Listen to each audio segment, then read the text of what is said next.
Benjamin Hennequin, je suis très fier de vous retrouver aujourd'hui avec Charlotte, que je vais laisser se présenter et qui aura une petite surprise pour vous dans une vidéo future. Donc, je m'appelle Charlotte, j'ai 22 ans, je suis coach sportif diplômée donc en France et en ce moment je suis étudiante aux États-Unis. Tu as ton concours, enfin ton diplôme en France, c'est quoi? C'est le BPGEPS? Le BPGEPS. D'accord, concours diplôme donc très important pour devenir coach sportif, c'est ça? Oui. Et tu es ensuite parti aux États-Unis. C'est parce que tu n'aimes pas le diplôme de. Enfin, tu n'aimes pas être coach sportif, tu changes de métier ou c'est le métier que tu veux faire? Pas du tout, c'est le métier que je veux faire, mais aux États-Unis en fait. Je me suis lancé le petit challenge de faire ça, mais en américain. D'accord, tu as tout quitté pour partir là-bas? J'ai tout quitté pour partir aux États-Unis.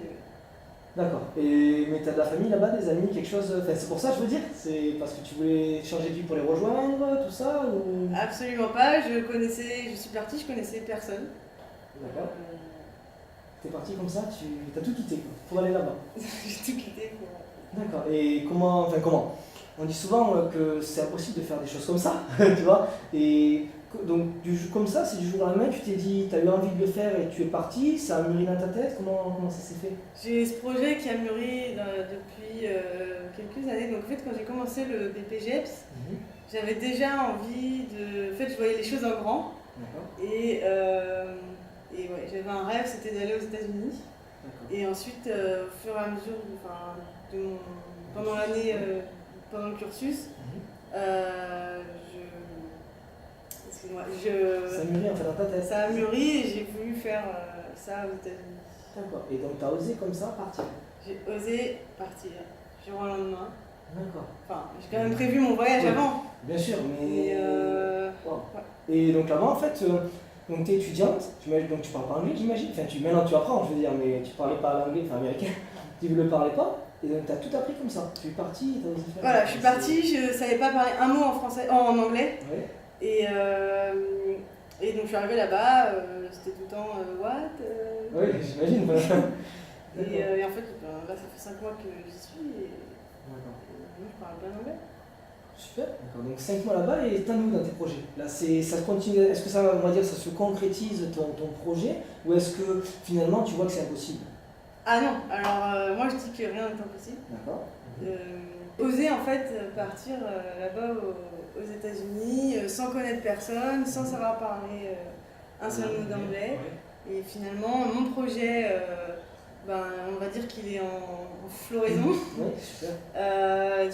En fait, là, je suis en train d'apprendre l'anglais dans une école de langue. Oui. Et à partir du mois d'octobre, normalement, 2018, je devrais commencer une formation de coach sportif, mais là-bas. Donc en gros, tu as ce que tu voulais, quoi.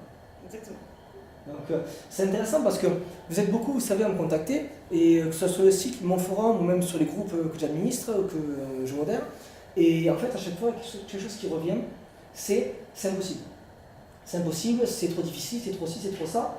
Et quand tu leur demandes, bon, excusez-moi, je suis un peu malade, quand tu leur demandes, à chaque fois, ils disent oui, j'ai essayé une fois. Ou allez, j'ai essayé 2 fois, j'ai pas réussi, c'est impossible. Oui, enfin, des fois, on essaie beaucoup plus, on échoue beaucoup plus, c'est ce que je leur montre au quotidien. J'ai des échecs, mais j'essaie. Et le fait d'essayer, ce que je dis toujours, c'est que un vainqueur, c'est pas quelqu'un qui gagne tout de suite, c'est quelqu'un qui se relève. Chaque fois qu'il tombe, il se relève. Je pense que tu es d'accord avec ça. Et... C'est exactement ça. C'est, tu tombes, tu te relèves, et en fait, pour moi, c'est pas qu'il n'y a pas d'échec, mais c'est que, en fait, dans l'échec, il y aura toujours. Dans l'échec, il y aura toujours il y aura toujours une leçon en fait. J'adore. Il faut prendre cette leçon qui en fait va nous permettre de rebondir et ensuite d'arriver à notre objectif. Et donc je pense que c'est comme ça qu'il faut penser et c'est comme ça qu'on avance. C'est super. Je vous renvoie tout de suite, en dessous de la vidéo, je mettrai le lien vers la vidéo d'interview de Fouad Bouaziz, coach de vie que j'ai interviewé sur le sujet, parce que c'est exactement ce que tu dis, c'est très très intéressant. C'est qu'en fait, l'idée que tu es arrivé à un point, voilà, tu as peut-être échoué ou non, mais en tout cas, tu es arrivé quelque part. Et à ce moment-là, en général, c'est un échec, c'est pour ça que tu te sens mal, et tu te dis, c'est impossible, j'y arrive pas, tout ça et tout. Mais en fait, c'est juste que tu as réussi en fait, à arriver à ce point-là. Par exemple, tu as réussi à échouer. Souvent, c'est la perte de poids. Tu as réussi, par exemple, à devenir obèse ou en gros surpoids. Donc oui, c'est peut-être facile à avoir, mais tu as des personnes qui ne le deviennent pas. Donc tu sais comment faire pour être obèse. Donc de fait, tu n'as qu'à faire autre chose. En faisant autrement, tu auras des résultats différents. Et donc, par rapport à ce que tu viens de dire, c'est la même chose. Si tu échoues, tu sais comment échouer. Donc, concrètement, si tu fais différemment, tu auras forcément quelque chose de différent. Peut-être pas exactement ce que tu veux, mais tu auras quelque chose de différent. Et donc, tu évolues. Et là, on parle de zone justement de développement par rapport à l'excellence, zone d'excellence justement, avec une séquence évolutive qui permet d'arriver dans la réussite. Donc, c'est exactement ce que tu dis. Et je trouve ça génial. Et surtout concrètement, ce fait que tu as osé faire tout ça. Si je peux me permettre une question peut-être un peu indiscrète, mais est-ce que tu avais tout le monde qui te soutenait en te disant il faut que tu fasses ça, tu vas réussir, enfin en gros, tout le monde te poussait pour réussir, tu vois? Pardon, excuse-moi, ça me fait rire parce que pas du tout. Surtout en fait, venant de ma famille. Ma mère m'a toujours dit que de toute façon je ne réussirais pas dans la vie. Que fallait que je reste en France, pourquoi partir aux États-Unis quoi. Le truc, ça sert à rien. Voilà, c'est tout ce qu'elle me disait. Et en fait, avant d'être coach sportif, j'étais en école d'art. Ah oui, et quand j'ai voulu arrêter, c'est complètement différent. Mais c'était mes deux passions, l'art et le sport. Et en fait, quand j'ai voulu arrêter l'art pour faire coach sportif, elle m'a dit mais de toute façon tu finis jamais rien. De toute façon tu veux faire coach sportif, tu n'auras jamais de métier, tu n'auras rien. Et moi en fait j'ai voulu prouver le contraire. D'accord. Et donc voilà, maintenant aujourd'hui je suis aux États-Unis et je réalise en fait ce que j'avais envie depuis longtemps. Tu as le diplôme en France, donc déjà tu es parti aux États-Unis, tu vas avoir le diplôme, tu vas commencer la formation, déjà il faut apprendre la langue forcément, c'est évolutif encore une fois. Et tu vas donc, en fait tu es en train de réussir ce que tu voulais faire. J'ai pas encore réussi, mais je suis en train de travailler sur ce que j'ai envie. C'est génial. Sur ce que j'ai envie de travailler sur ce que j'ai envie de faire. C'est génial. Et par rapport à ça, est-ce que par exemple c'est facile tout le temps? C'est genre tout est acquis. Tu essaies de faire quelque chose, tu réussis de suite. Ou est-ce que peut-être c'est quand même un petit peu difficile quand même ce que tu es en train de faire? Parce que souvent tu sais les gens se disent ouais c'est trop dur, je peux pas faire. Mais peut-être que c'est parce qu'on va vivre ses rêves que c'est là où c'est difficile. Parce qu'on est en train de toucher ce qui nous touche vraiment, et ce qui fait qu'on est un homme, une femme, et qu'on s'épanouit justement. Non? Mais bien sûr, c'est jamais facile. C'est pas facile tous les jours. Même parfois, j'étais aux États-Unis, j'étais là-bas toute seule, à me dire peut-être que finalement, il faut peut-être que je rentre en France parce que c'est trop dur. Mais non, non. Et pourquoi alors? Parce que moi j'adore ça. Pourquoi justement? Et ça, je pense, c'est la question qui est déterminante. Qu'est-ce qui a fait?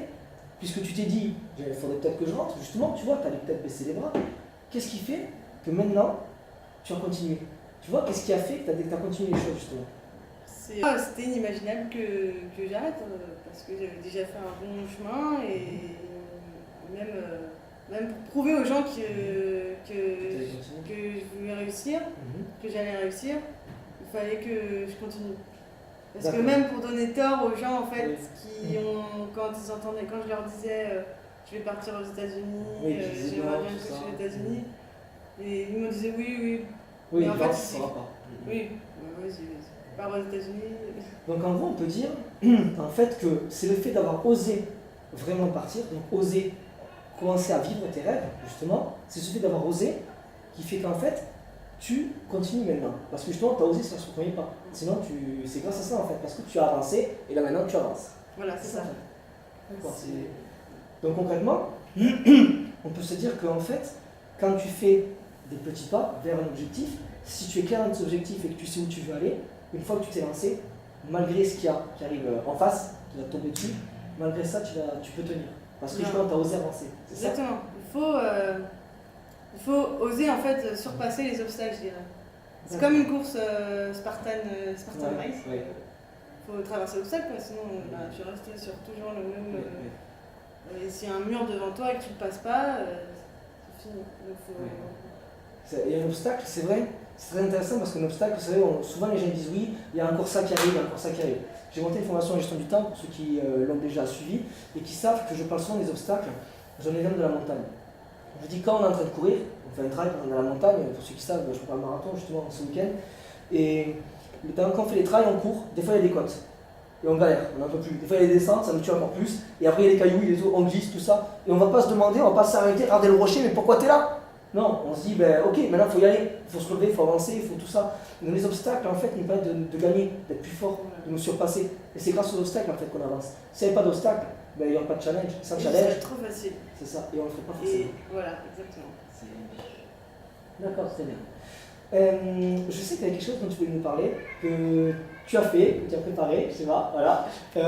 Donc comme l'interview va sortir avant, donc c'est pour savoir un petit peu quel est ton parcours sportif, si tu fais des compétitions, tout ça, est-ce que tu peux nous en parler? Donc je peux te raconter mon cursus sportif si tu veux. En fait j'ai commencé par la danse. En fait j'ai commencé, j'avais 3 ans et demi. Oui. Voilà. Ensuite j'ai fait pas mal de choses, j'ai fait natation, snowboard, ski. J'ai fait aussi de l'athlétisme, un an de judo. Ah oui, j'ai tout testé, enfin pas tout, mais j'ai testé pas mal de sport parce qu'en fait j'étais vraiment très curieuse. Et le sport en fait c'est un peu ce qui m'a permis d'avoir confiance en moi. J'ai vraiment pas confiance en moi et même étant petite, moi j'étais celle du fond de la classe qui avait du mal, qui était timide et qui avait du mal à travailler. Oui. Au collège, c'était quand le prof disait ça va de 0 à 19, le 0, tout le monde se retournait. Ah, c'est Charlotte! Donc oui, c'était. Ouais. Et après, il y avait les profs, ils n'étaient pas du tout avec moi. Et puis ma mère, alors là, c'était la crise, quoi. Elle va jamais y arriver.